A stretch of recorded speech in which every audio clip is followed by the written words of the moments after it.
If you are stuck, this video is for you. Today, I'm going to be talking about a strategy that applies to individuals, projects, and businesses alike. So, without further ado, here we go. So, the first question I have for you is, can you define your objective clearly? If not, the SWOT analysis is of no use. This is because to make progress in the first place is to have a destination because if we are a ship going out to sea, right? We need a lighthouse. We need to have some direction to go towards to know that we are making progress in the first place. Otherwise, we are simply wasting our time, energy, and precious mental bandwidth. So, if you don't have your objective, step number 1, I want you to write out your objective, your final destination, in as much clarity as possible. I want you to come up with as many bullet points as you possibly can. So, what is SWOT?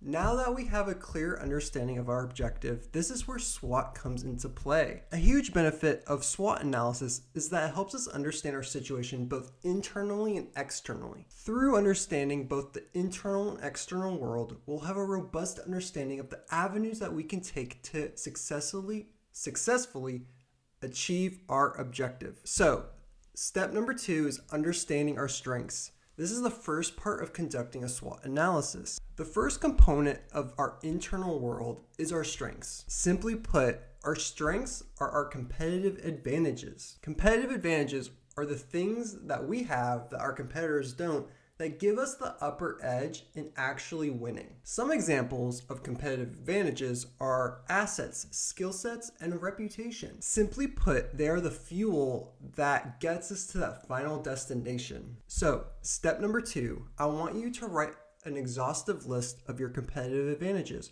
What can you use as fuel to get to your final destination? The second half of the internal world are our weaknesses. So, step number 3 is dedicated to weaknesses. These are our blind spots or areas in which others have a competitive advantage where we don't. For example, let's give an example of 2 YouTubers, right? They're starting out their creative journeys, and YouTuber number 1 was an artist in the past, right?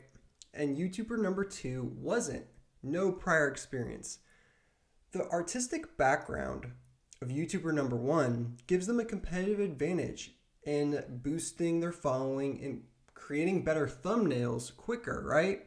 Versus YouTuber number 2, they don't have that skill set. And so they have no competitive advantage in that category. And so for YouTuber number 2, they have a weakness of not having that skill set.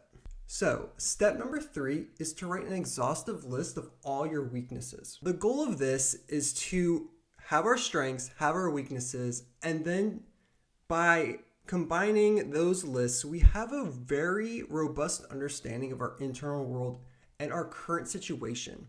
Where are we lacking? Where are we strong? We need to see what can we leverage to get to our final destination and what hinders us. So now we're moving on to the external world. And step number 4 is about opportunities. Opportunities consist of the first half of the external world. Simply put, opportunities are the things in the external world that we can use to our advantage and that we can leverage to get to that final destination.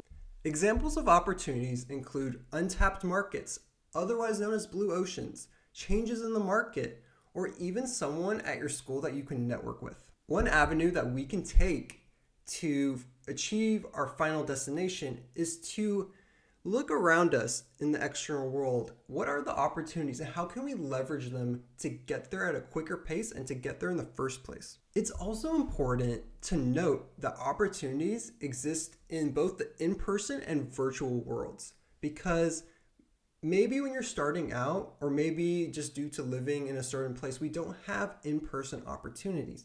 And that is where the virtual world comes into play. The virtual world is a great equalizer.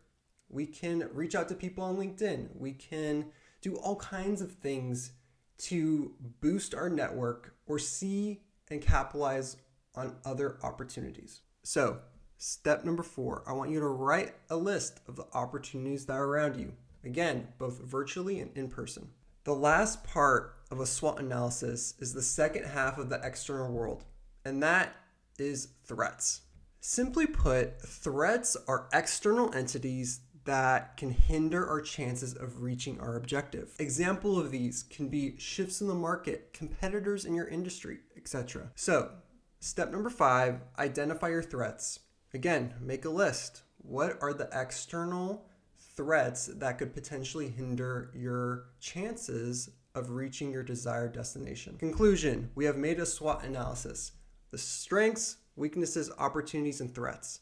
And so now we have a robust understanding of both our internal world and external world, and we can now create a map of how to get to our desired destination. And now I'm just going to leave you with questions that you can reflect on. Question number 1, how can I double down on my strengths? Question number 2, how do I implement systems that lessen the impact of my weaknesses? Question number 3, can I hire someone whose strengths are my weaknesses? Question number 4, what areas of the market are being ignored? And finally, question number 5, who are my biggest competitors? Who do I need to go up against? I hope you all enjoyed this video, and remember, stay mercifully relentless. Peace.